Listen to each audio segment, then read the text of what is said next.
Good morning, this is Bloomberg Daybreak Europe. I'm Tom McKenzie in London. These are the stories that set your agenda. Santa's rally. Asian stocks and US futures trade higher.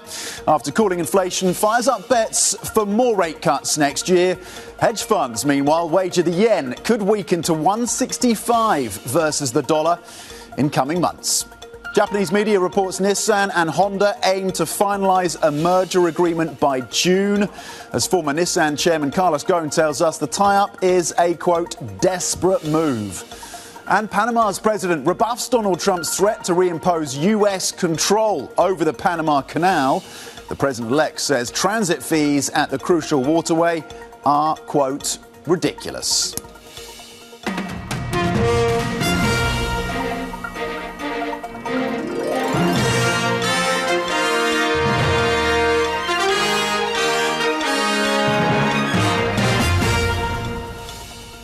So a lift coming through for equities from inflation that rose stateside in terms of PCE at the slowest pace since May. European futures, though, are largely flat heading in to the Monday session, of course, in the shortened week in terms of the trading, with 2 straight weeks of losses now for European stocks. We'll see if the mood changes. As we look at the FTSE 100 futures, also in similar territory, flat. S&P futures stateside looking to gains of 0.5% after the upside of a little over 1% on Friday. Again, tied to that PCE data that seemed to paint a more benign picture of inflation in the US. Nasdaq 100 futures pointed to gains of 0.7%, looking to add 157 points. Let's flip the board and look cross-asset then with a focus on the US 10-year, given the adjustments that we've seen. Pricing in a few more basis points in terms of cuts for 2025. The market's on the back of that data on Friday. Currently 452 on the US benchmark 10-year. The euro is back above 104, but for how long is the question, as some call out parity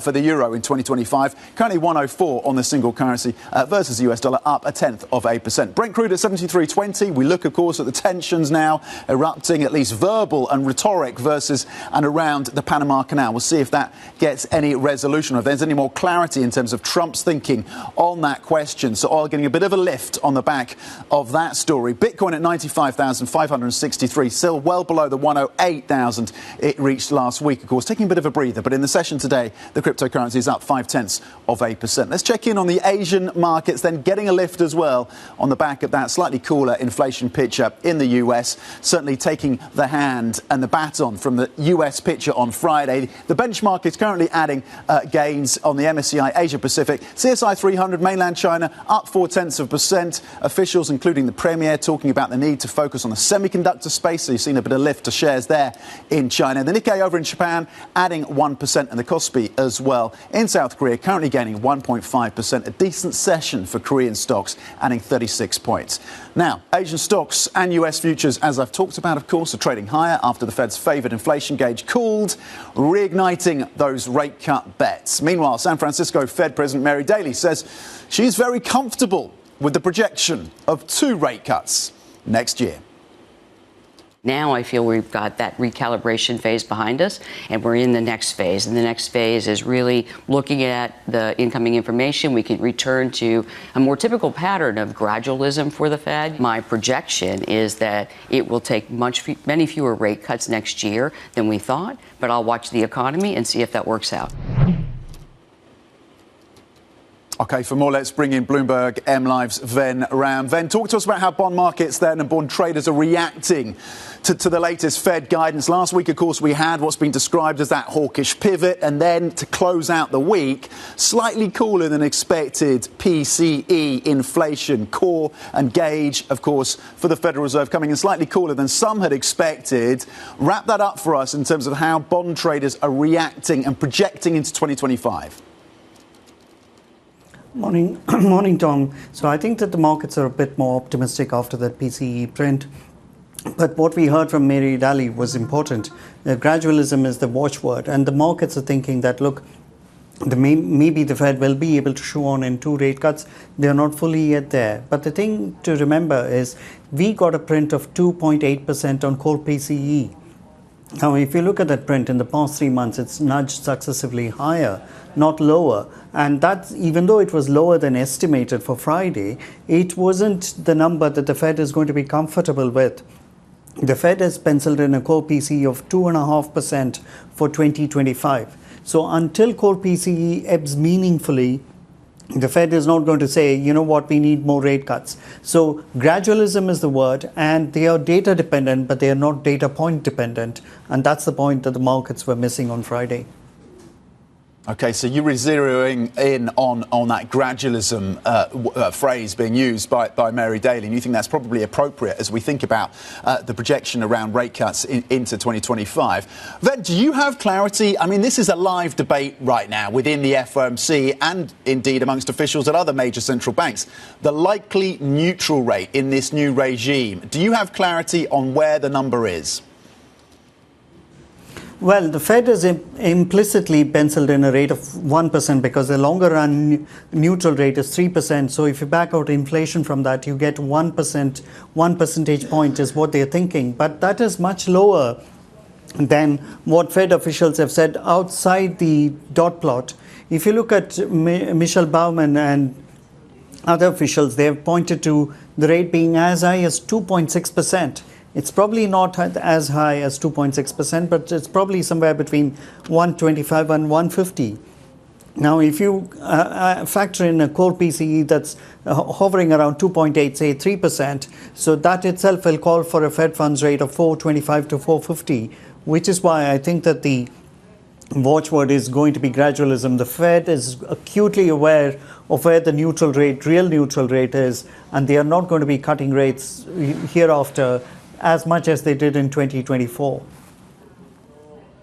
Okay, Bloomberg MLive strategist Ven Ram with a view there on the real neutral rate of maybe between 125 and 150 for the US, with a stress there, of course, on the gradualism that we should expect from the Federal Reserve into 2025, given the concerns about the relative stickiness of some components within the inflation gauge. Ven, thank you very much indeed. Let's get to a major corporate story right now and more details in terms of this potential tie-up between Honda and Nissan. Japanese media reporting that Honda and Nissan are aiming to finalize a merger agreement as soon as June of next year. The automakers are expected to hold a press briefing after their board meetings later today. Former Nissan chairman, meanwhile, Carlos Ghosn, told us on Friday that the merger talks show Nissan is in, quote, panic mode. They have cash problem, they have investment problems, they're being really hammered in the United States. They got practically out of Europe. They're being challenged in China, and there is no plan in front of it. So I can tell you that means there is panic mode inside Nissan.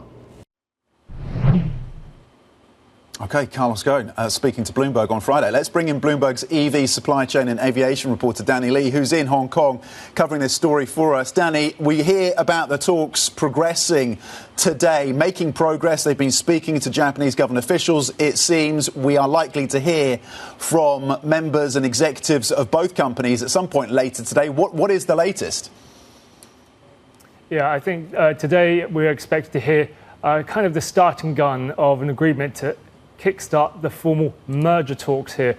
And that really only came about because this morning we had the presidents of Nissan, Honda and Nissan's junior partner Mitsubishi all spotted at Japan's transport ministry in Tokyo, both seen entering and leaving. And so that kind of gave us a strong signal that the group had also come to some kind of agreement and wanted to tell the Japanese government that they were going to press ahead. And so, you know, the idea of this auto mega merger here, one that Honda is leading, it's one that is pretty much the only option left on the table from the weekend. And so as everyone coalesces towards this, it's important because of the way in which the Japanese government is going to be key in supporting this deal going forward.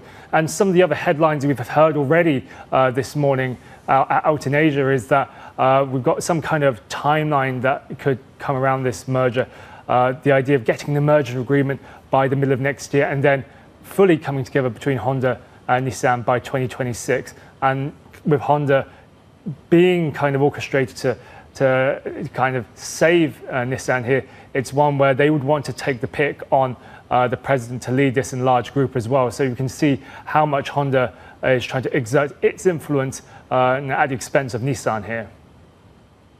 Yeah, Honda using its clout versus the challengers, of course, and a weakened, it seems, Nissan. Danny, what else are you and the team going to be looking for in terms of details later today, if indeed a formal deal is announced? I think what's going to be fascinating is to what end the car makers are going to try and structure this deal.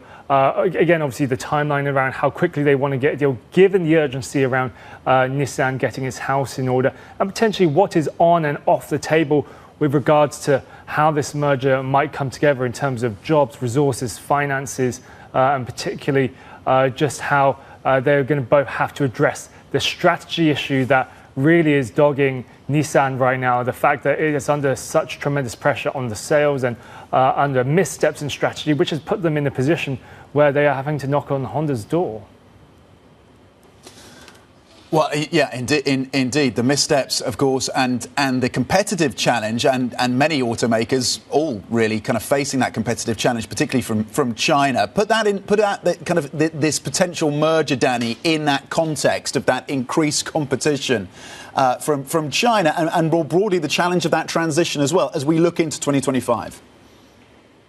Yeah, I mean, the idea of Honda, Nissan, and effectively Mitsubishi all coming together, that would make them potentially the third largest automaker in the world here. So, the heft and the might and the resources as well would be significant.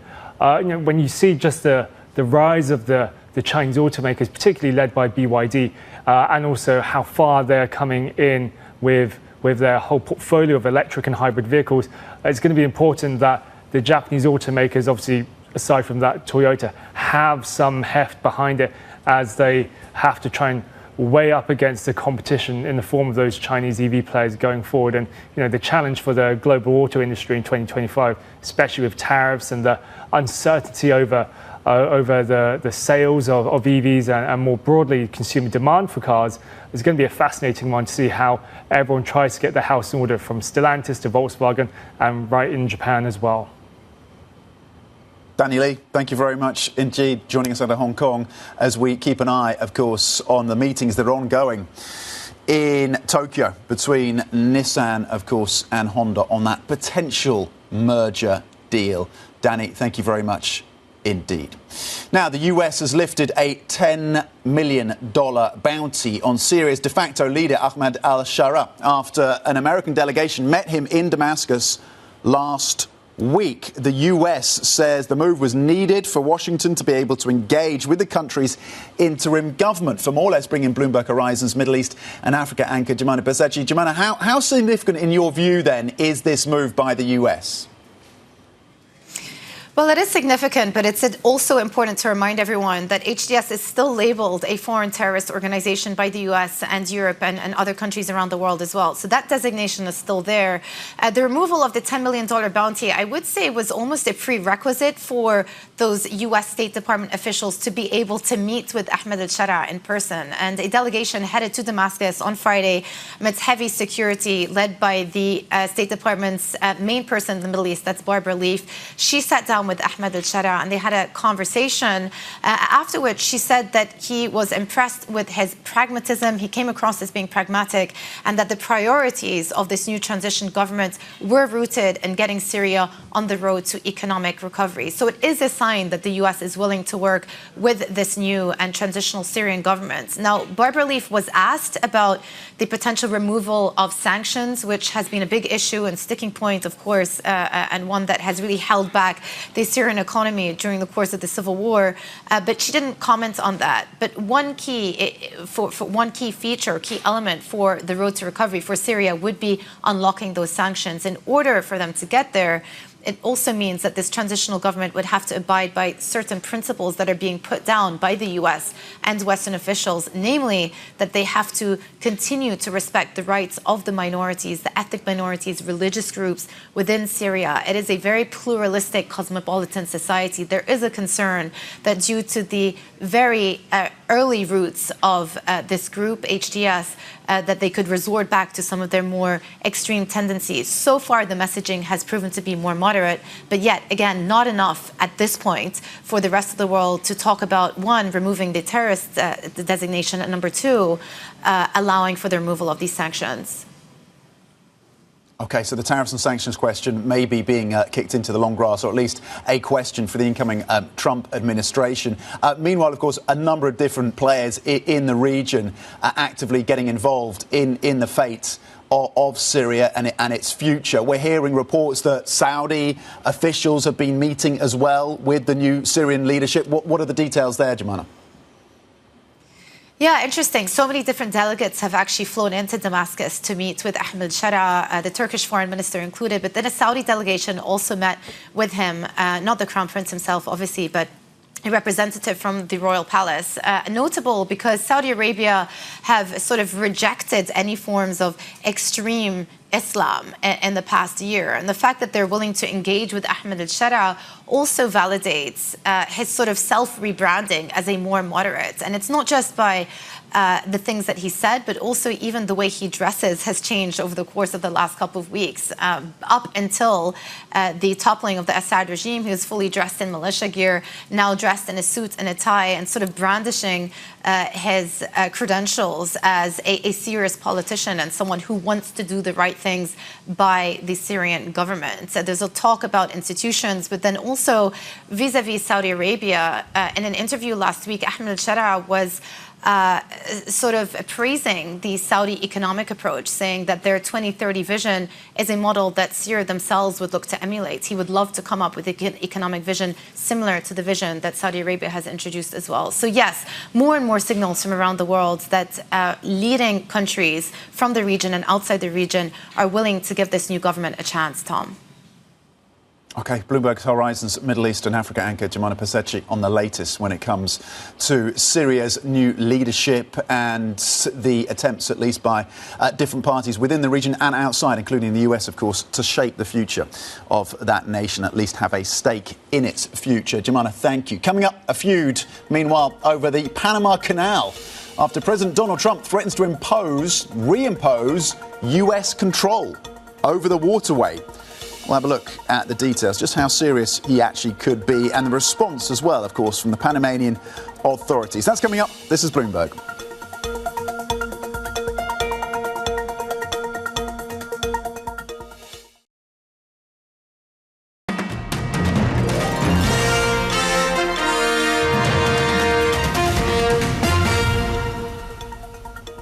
Welcome back to Bloomberg Daybreak Europe. Now, Panama's president has rejected Donald Trump's threat to reimpose American control over the Panama Canal. The president-elect claims the waterway has fallen into the wrong hands and that US vessels are being charged exorbitant fees.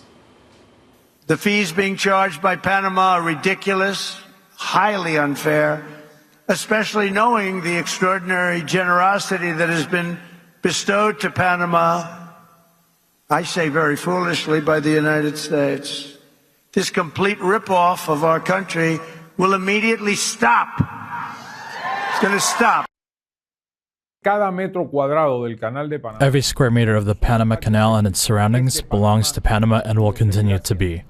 The sovereignty and the independence of our country are non-negotiable. OK, well, Bloomberg's Bill Ferries joins us now for the details on a story that seemed to come out of nowhere over the weekend. Bill, another day, another threat from Donald Trump. Yeah, no one, like you said, saw this coming at all. Donald Trump taking aim at Panama on the canal. It's really not clear if his main issue is with the fees that all ships pay to cross through there, or if it has to do with a Chinese-linked company that controls, I think, runs 2 of the 5 ports along the canal. He's taking aim, essentially, though, at a treaty that's been around for nearly 50 years. The Panama Canal Authority operates somewhat independently from Panama's government, and the canal is, of course, a huge contributor to Panama's GDP. Traditionally, Panama and the U.S. have had a very good working relationship over the canal.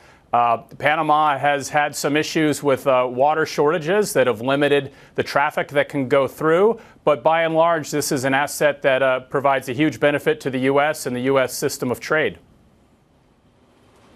And this all coming after we had a fresh reminder of the volatility, at least, that can be caused in the domestic politics of the US by Trump and arguably by Musk as well last week with that nail-biting countdown, of course, to a potential shutdown. Got very, very close to that. Managed to avoid it. They got the bill across the line. The president signed it. What got it across the line? What are the details? And where does it leave things now in terms of funding the government? Well, yeah, in terms of that last-minute agreement, I mean, it didn't end up the final deal that was passed by both houses of Congress and sent to the president didn't differ that significantly from the first deal that Elon Musk kind of led the charge on blowing up. He announced his opposition, and then Donald Trump and J.D. Vance came out a little bit afterwards announcing their public opposition to it. What Donald Trump really wanted in that deal was something that he didn't end up getting. He wanted an increase. He wanted the debt ceiling raised under the Biden administration so that it would not be something he would have to deal with next year in the early months of his presidency. He is still going to have to face that debt ceiling increase probably at some point next summer. What he did get was an extension of government operations, funding at current levels through the middle of March. So Donald Trump takes office January 20th. Within about 6-7 weeks of him taking office, he will be involved in his own fight over government funding for the current fiscal year, and that should be quite a preview for what lies ahead for Trump and his presidency when it comes to funding the federal government. OK, this story is not yet ended, and he has managed not to avoid that debate that he was hoping for. So the debt ceiling, a question once again for the US, this time under Trump, of course. Bloomberg's Bill Ferries, thank you very much indeed with the details in terms of Panama and the funding agreement that was secured at the last minute to keep that government in the US open, at least until March. Bill, thank you. Coming up, shares in Europe's most valuable company, Novo Nordisk, fell the most on record. What a day it was on Friday for Novo. After disappointing weight loss drug trials results. We're going to have the details later on that program and the broader significance for Novo. Stay with us. This is Bloomberg.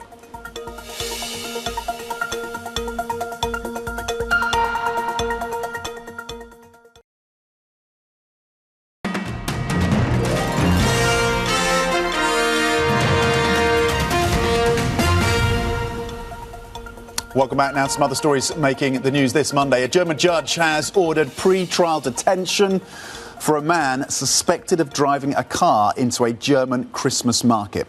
The incident left 5 dead and dozens more injured. The 50-year-old man has been identified as a doctor of Saudi Arabian origin who works in the region.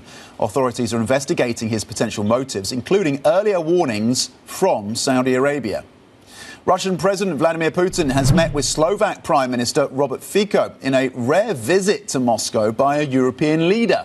Fico said they discussed the looming end of a natural gas supply deal.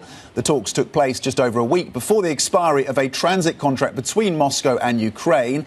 It allows about 15 billion cubic meters of Russian pipeline gas per year to be shipped to a number of European nations. Several European buyers, including Slovakia, are trying to put together a deal that would work for Kyiv. French media say Prime Minister François Bayrou will not announce a new government until today, at the earliest. A new team was widely expected to be unveiled over the weekend. The previous government of Prime Minister Michel Barnier was removed from power earlier this month after left and right-wing lawmakers united to back a no-confidence motion over the 2025 budget bill. We're getting some lines crossing in terms of the conversations between Nissan and Honda. They will hold a joint briefing, including with Mitsubishi shortly, 5 p.m. Japan time. We'll keep across that story for you. This is Bloomberg.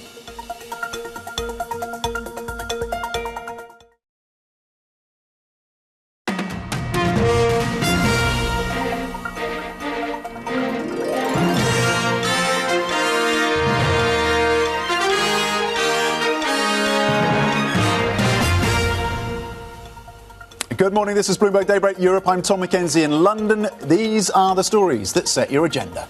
Santa's rally. Asian stocks and US futures trade higher after cooling inflation fires up bets for more rate cuts next year. Hedge funds wager the yen could weaken to 165 against the dollar in coming months. Japanese media reports Nissan and Honda do aim to finalize a merger agreement by June. This is former Nissan chairman Carlos Ghosn tells us the tie-up is a desperate move. And Panama's president rebuffs Donald Trump's threat to reimpose US control over the Panama Canal. The president-elect says transit fees at the crucial waterway are, quote, ridiculous. Let's check in on these markets then. Some relief coming through in terms of slightly cooler than expected inflation data out of the US. The PCE gauge that we know FOMC and Fed officials keep a close eye on, coming in with an increase at the softest pace we've seen since May. That led to an equity rally stateside. You saw the S&P ending higher by a full percentage point. The Nasdaq 100 also posting gains. Right now, though, European futures a little softer, just down 0.1%. You can imagine volumes will be thin, of course, during this Christmas week. We've seen 2 straight weeks of losses for European stocks. FTSE 100 futures flat. S&P futures looking to a solid session, pointing up by 0.5%, looking to build on the gains of Friday. Nasdaq 100 futures looking to add 170 points. Let's flip the board and look cross-asset then. The euro is back above 104. The US 10-year is yielding you at 4.52. Not a lot of movement across treasuries today. 4.52 on the benchmark 10-year. Euro-dollar currently at 104, just up 0.1%. Brent getting a bit of a lift around the concerns focused on the Panama Canal, at least the threats coming through from incoming President Donald Trump. Currently Brent trading at 73.25, up 0.4%. And Bitcoin just around the 95,000 level, just up 0.1% so far in the session. We're going to check in on the Asian markets as well, which have had so far a pretty decent session to kick the week off with. The MSCI Asia Pacific Index is currently gaining. The CSI 300 in mainland China up 0.3%. The Nikkei performing relatively well as well, adding a little over 1%. And the Kospi in Korea up 1.6%. Let's get the latest lines in terms of Nissan then and Honda and this plan around a potential merger. We are now hearing that at 8 a.m. UK time, there will be a news conference between Nissan, Honda and Mitsubishi. That's 8 a.m. UK time. We'll, of course, bring you the lines when they break. And that, of course, is in a little under an hour and a half. In terms of what we're seeing, Honda and Nissan boards have decided to begin merger talks. That's according to reports out of Japan. Honda and Nissan, the boards have both decided to begin merger talks. Again, according to reports from Japanese media, we know that executives have been meeting with Japanese government officials as well, presumably to get their sign-off or at least their agreement to this potential merger between these two automakers to try and right-size Nissan that faces, of course, significant slowdown in sales, missteps in terms of strategy, the competitive threat of China and its EVs as well, and try to square up as well versus their domestic competitor Toyota. So all of those issues are being worked through amongst the board members of Nissan and Honda as they decide that they will begin those merger talks. Again, according to Japanese media reports, we're looking potentially at a time frame of June of next year before the merger is complete. Again, according to reports, by 2026. So we keep across this story for you as you see gains of 1.6% so far for Nissan. Now to a major corporate story in Europe, and this was one that shuddered the markets on Friday. Novo Nordisk's shares falling by the most on record after a failed attempt to leapfrog rival Eli Lilly in the red-hot market for obesity drugs. Novo's experimental obesity shot, CagriSema, helped patients lose an average of 20.4% of their weight over 68 weeks. That's short of the 25% weight loss the Danish drug maker had repeatedly predicted. Novo is Europe's biggest company by market cap and looks set to end the year deep in negative territory. Let's bring in Bloomberg's Son of Us in Copenhagen for the latest. It was a remarkable day on Friday, Sana, when the results dropped. And, of course, the stock took a massive hit on the nose. As much as $120 billion wiped off the market value of Novo on Friday. Just walk us through what happened. Yeah, I mean, Novo is really counting on this new drug, CagriSema, to position itself as a leader in this massive market for weight loss drugs. And it released results of a late-stage trial on Friday, and investors clearly were disappointed.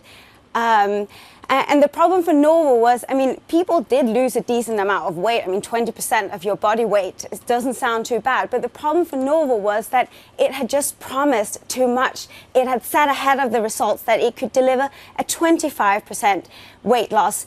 And so it was very confident and expectations were high. And so that's probably why we saw such a strong market reaction on Friday. And, you know, some of it recovered a little bit on Friday. We will see what happens now when markets open shortly, but certainly it was not a good start to the Christmas holiday for a lot of Novo executives. Yeah, indeed. Probably one of the worst starts they could have hoped for. What does it mean for Novo going forward? What does it mean for CagriSema? Do they push ahead with this drug, do you think, or do they look at alternatives? They are, and Novo said on Friday that it was encouraged by the results. It still intends to launch the drug in the market in 2026. I think we are still waiting for a lot of details around this trial, and Novo said it will release more information next year. And I think there are some big questions to be answered. For example, Novo during this trial allowed patients, if they wanted to remain on a lower dose of CagriSema instead of the usual stepping up to a high dose. And a lot of patients decided to do that. And that may have impacted the headline results. And the big question now is, why did patients decide to stay on a lower dose? Is it because of side effects, in which case that's obviously not a good story for Novo, but it could also be a more positive one of, you know, maybe patients were simply just happy with a slower weight loss. So I think there are a lot of details that will come out that will help us to better assess the future of CagriSema and Novo's future pipeline. Yeah, it was really interesting to see the analyst notes and the focus on the dosing and the dosage and the rationale for why that may have been the case. So we wait for more details on that front. Sana, what is your view on how this changes then? What is a hugely competitive and of course lucrative weight loss drug market? Yeah, I mean, you mentioned Eli Lilly before, and that is Novo's main competitor at the moment in this market. And some analysts say now that, well, this means that Eli Lilly really has the upper hand in this big market for weight loss drugs. But I think it's worth noting that at the moment in the market, there isn't any real competition just yet. Both Novo and Lilly are selling as much of their weight loss drugs as they can produce. They're ramping up production. Other players are trying to enter the market. Some are developing a weight loss pill that may really be disruptive. And so I think there is still some way to go before we see this competition play out and before we can really decide who is the real leader in this market. OK, Bloomberg's Son of Us in Copenhagen. Excellent. Thank you very much indeed on the update in terms of the travails of Novo Nordisk and the additional details we're looking for and how it may reshape the competitive landscape, of course, for those weight loss drugs. Sana, thank you. Now to the UK, where businesses here are pushing Prime Minister Keir Starmer for a new deal with the EU that reduces complexities for exporters. A survey by the British Chambers of Commerce found that only 15% of businesses think the current deal helps them grow sales in the EU. Starmer says he wants to reset relations with the bloc.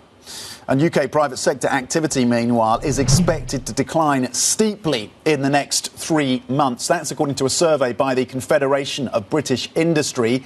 Businesses in all major sectors are expecting volumes to fall. The bleak outlook is putting pressure on Chancellor Rachel Reeves to show she can deliver economic growth in the new year. Let's get back to Japan right now, because we have had these lines crossing around this major potential merger, of course, that we've been covering between Nissan and Honda. We now know that there will be a press conference at 8 a.m. UK time. This is according to Japan's NHK. They say as well, NHK, that Honda and Nissan, the boards, have decided to begin those merger talks. So we expect more details at 8 a.m. UK time. And of course, we'll be bringing you those lines live as they cross.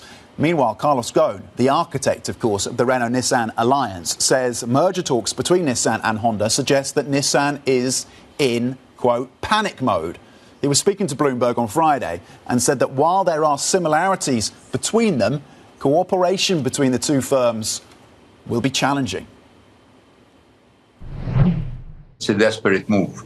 It's not a pragmatic deal because, frankly, the synergies between the two companies are difficult to find. There is practically no complementarity between the two companies. They are on the same markets. They have the same products. The brands are very, very similar. So in a certain way, from one side, Nissan, it's a desperate move to try to find the future.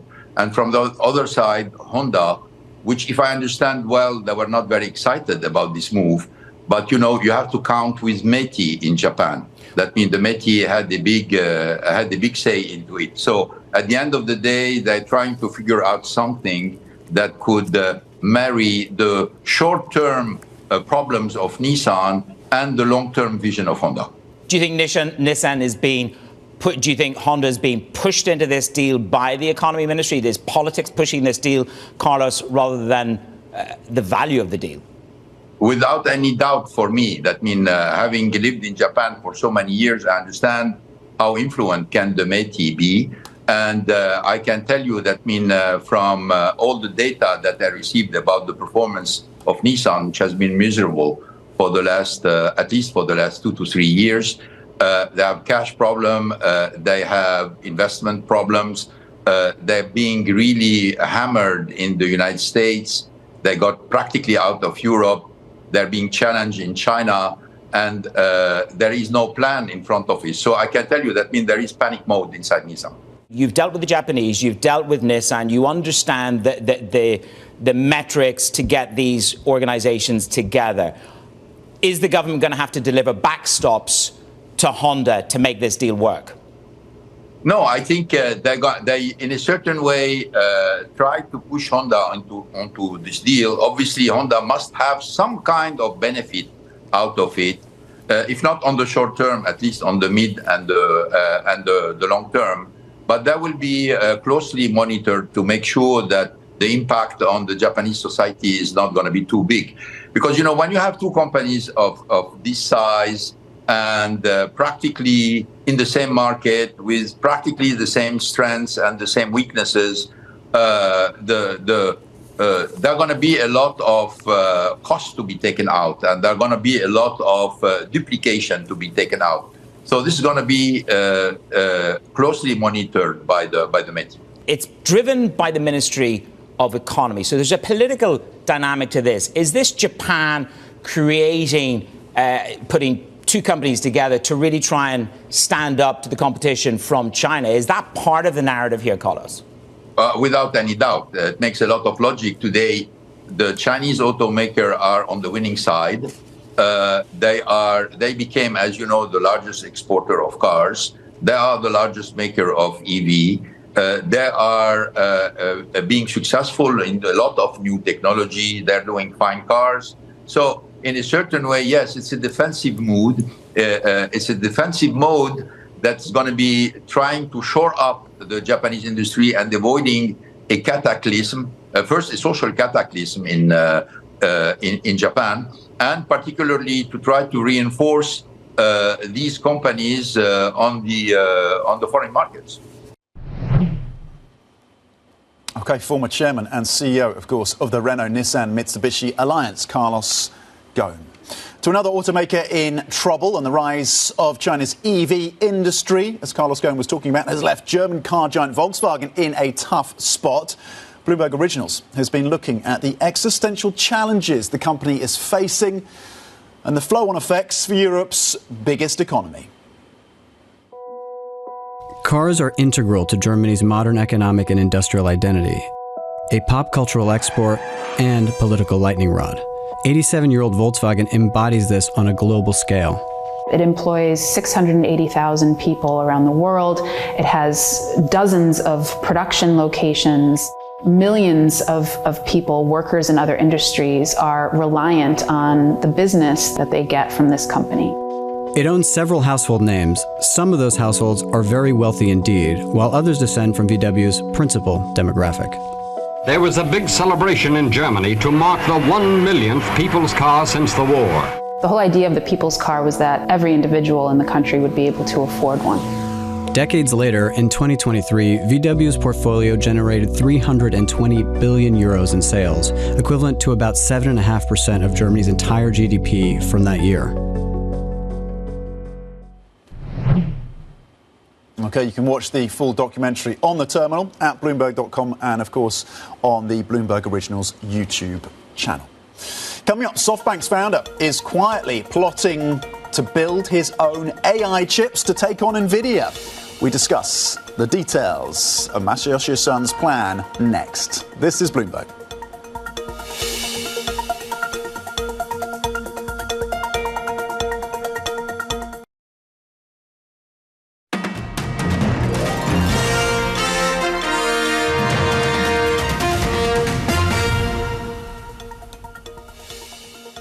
Welcome back. SoftBank is preparing to bet big on AI, including a $100 billion investment in the US.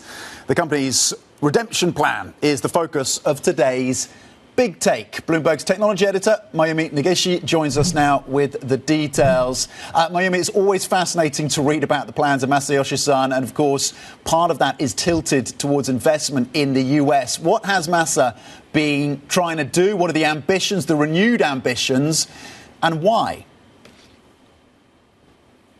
Well, our Masayoshi Son is back, and he's here to fight really hard for his legacy. He sees ARM's energy-efficient chip architecture as the key to build out an AI ecosystem that goes far beyond the data centers where NVIDIA is dominant. So he sees a future where AI is everywhere in the homes, in your pocket, and he's ready to utilize his 90% stake in ARM to get there.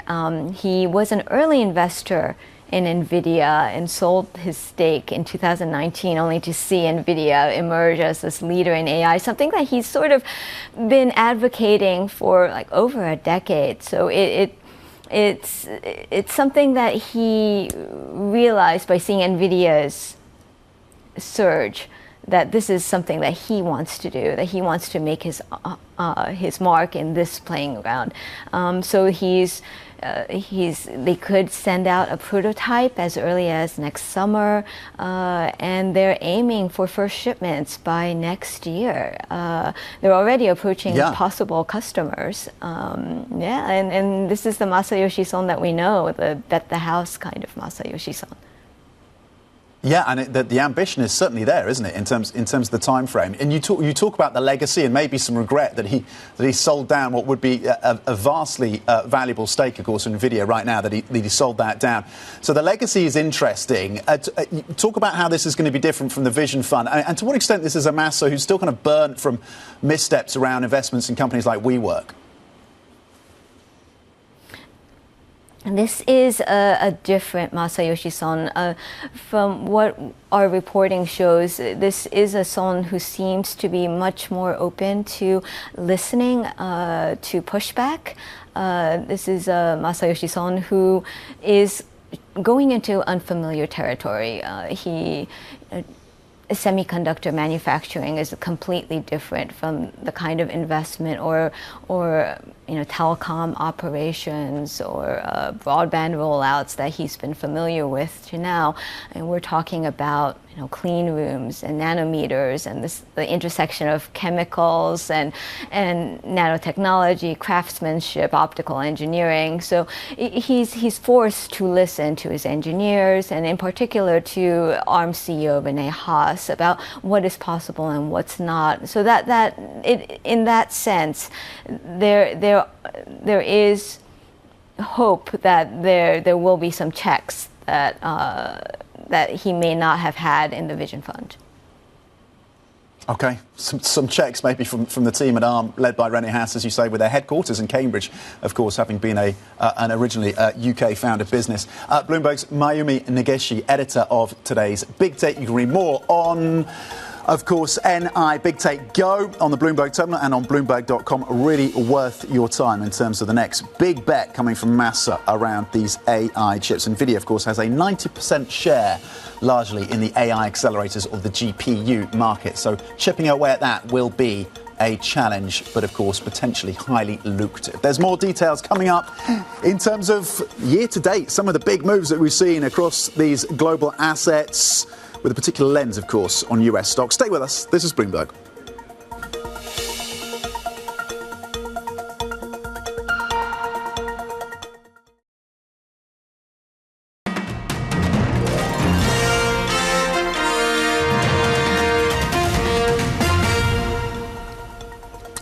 Welcome back. As we lead up to the end of the year, worth reflecting on how some of the equity story has evolved in the last 12 months or so. The outperformance, of course, of US stocks versus the rest of the world has been a key theme in 2024 and has been pronounced. You have to cast your eye back all the way back to 1996 to see the kind of outperformance that we've seen this year when it comes to US stocks versus the rest of the world.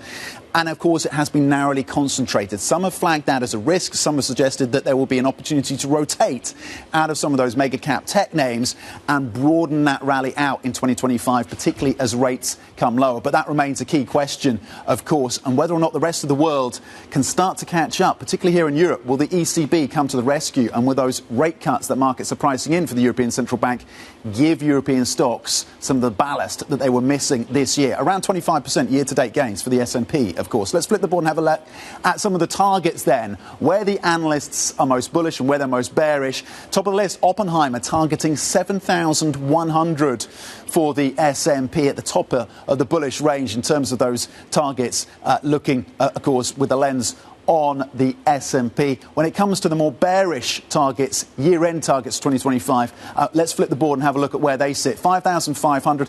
UBS has 6,400, but right at the bottom is Stifel with 5,500. It's JP Morgan, UBS, a little bit more nuanced in terms of the picture, with all the risks that come through and the question marks, of course, around taxes and tariffs and inflationary risks, and not the outside chance, or some would suggest the outside chance even, of the Fed coming back with a rate hike possibly at some point next year. Maybe don't forget about possibly having that on your radar. In terms of the AI rally, the transition, how that evolved has been fascinating as well, in terms of the gains that came through from the networking equipment maker, the likes, for example, of Supermicro at the start. Then it moved to NVIDIA, and then it moved to Vista on the energy front. So that story into 2025, the software next, potentially for 2025. There's Nissan and that story, more details coming up. Stay with us. This is Bloomberg.